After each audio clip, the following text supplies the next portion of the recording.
The evening air was cold. The last traces of sunlight faded behind the tall glass buildings. On a lonely park bench sat a young man named Ryan, his head bowed, his heart heavy. A small backpack lay beside him. Inside it, a few clothes, a worn-out notebook, and the ashes of a dream. He had lost everything. His startup, gone. His savings, gone. His confidence shattered. 3 years ago, Ryan had dropped out of college to build an app that would help small creators earn money online. It was bold, ambitious. Everyone said he had the mind of a genius. But dreams don't always follow the plan. The app failed. Investors pulled out. Friends drifted away. And the same people who once clapped for him now laughed behind his back. They called him the guy who tried and failed. That night, under a dim streetlight, Ryan whispered to himself, maybe they were right. Maybe I was just a fool. He didn't know that this was not his ending. It was his beginning. Failure has a sound. It's not the noise of crashing dreams. It's the silence that follows. The silence of phones that never ring. The quiet footsteps of people walking away. The sound of your own doubts whispering louder than your hope. For months, Ryan avoided everyone. He worked small jobs just to survive. Warehouse, delivery, anything. Each night, when he came home exhausted, he'd open his old notebook filled with sketches and ideas. Not to dream, but to remember what it once felt like to believe. One evening, while staring at a blank page, he scribbled a line across it. The world doesn't laugh at failure. It laughs at those who stop trying. He read that line again and again. Something inside him shifted. That night, he decided he wasn't done yet. Ryan had two choices: stay broken or start rebuilding from the dust. He chose the second. He began waking up before sunrise. Not out of motivation, but out of necessity. He wanted to rebuild his mind, his skills, and his faith. He studied every free course he could find: marketing, design, human psychology. Not to start another company, but to understand where he went wrong. He discovered something that changed him forever. Real success isn't about winning. It's about learning how not to quit. So he stopped seeking validation. He stopped scrolling through everyone else's success. And he started working in silence. No social media updates. No, I'll prove them wrong. Just quiet growth, day after day. One night, Ryan was sitting in a small cafe, eyes glued to his old laptop. The world outside was asleep. An older man wearing a simple gray suit sat beside him and smiled. "You look like someone who's trying to rebuild something," the man said. Ryan chuckled softly. "Trying to rebuild myself?" The old man nodded. "Everyone loses something. The question is, what do you learn from it?" Ryan looked up. "That people leave when you fail." The man smiled gently. "No, you've learned who never truly belonged." Then he added, "Failure isn't the end, son. It's a mirror. It shows you who you really are." Before leaving, he placed a business card on the table. It read, Daniel Harper, founder, Harson Group. That random meeting felt divine. Like God had sent someone to remind Ryan that his story wasn't over. The rain hadn't stopped for hours.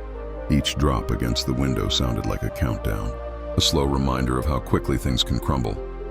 Ryan sat alone in his small apartment. The glow from his laptop, the only light left in the room. Numbers on the screen turned red. Then the final one. Transaction failed. Silence. He stared blankly, unable to process it. Months of work. Every ounce of faith, gone in seconds. He opened his phone. Messages stacked like debris after a storm. "We can't keep waiting, Ryan. You promised results. We're pulling out." He pressed the power button. The phone went dark. And for the first time in years, the room was truly silent. He leaned back, hands over his face. The kind of silence that doesn't comfort you. It crushes you. In that stillness, memories replayed like cruel reruns. His mother's proud smile. His friend saying, "You're going to make it, man." The version of himself that used to believe in miracles. And now, he couldn't even afford next month's rent. Across the street, he saw lights glowing in other apartments. Families laughing. Couples cooking together. Someone playing guitar. Life went on. Without him, that's what hurt the most. He wasn't angry at God anymore. He was just empty. He whispered into the darkness, "If this is all part of your plan, I can't see it." And for a long moment, he waited for something. A sign, a word, a reason. But nothing came. Just rain and the sound of his own breathing. He stood up, walked to the mirror. A tired reflection stared back, hollow eyes, unshaven, lost. He didn't recognize himself anymore, and that's when it hit him. Maybe that's what had to die. The version of him built on pride, on speed, on proving others wrong. Maybe this fall wasn't punishment. Maybe it was the reset he didn't know he needed.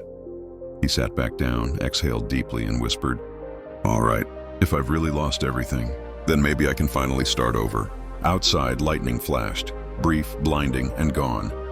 But in that flash, it almost looked like dawn was coming. That night, Ryan didn't rise again, not yet.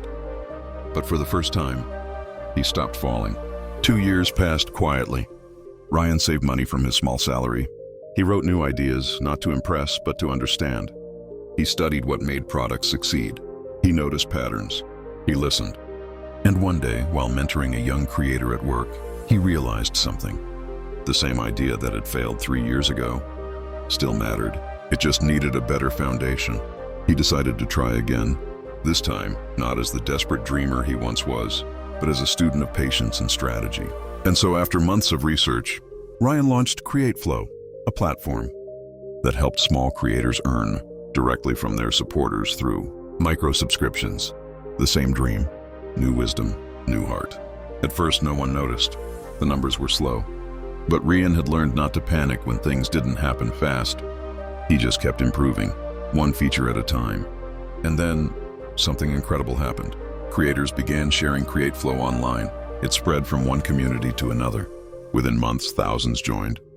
The idea that once failed was now changing lives. 3 years after his fall, Ryan stood on a stage at a major tech conference. Hundreds of people in the audience, cameras flashing.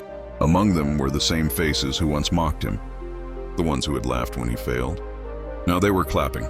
After his speech, one of his old friends walked up and said, "I'll be honest, Ryan, I didn't think you'd ever make it." "How did you do it? What's your secret?" Ryan smiled, calm, humble, grounded. "I stopped trying to prove people wrong," he said softly. "I started proving myself right." And for the first time, he saw something in their eyes he'd never seen before. Respect. That night, Ryan sat alone on the hotel balcony.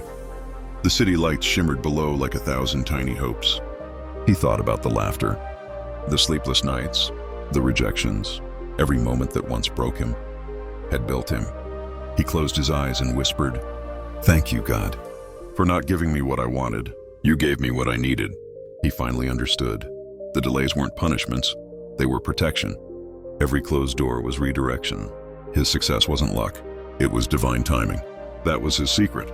Not wealth, not strategy, but faith. Quiet, patient, unshakable faith in God's plan.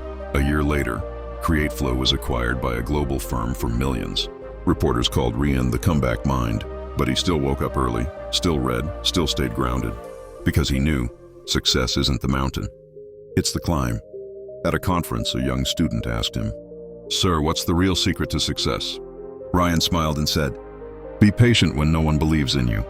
Be consistent when no one notices you. And be grateful when it finally works. Because that's when you'll realize it was never luck. It was grace." Months later, Ryan visited the same park where it all began. Same bench, same cold wind. But this time, someone else sat there, a young man. Head down, eyes tired, holding a backpack. Ryan walked over, handed him a cup of coffee and said, "I've been where you are." The boy looked up, confused. "And now you're—" Ryan smiled. Someone who failed, but didn't stay there.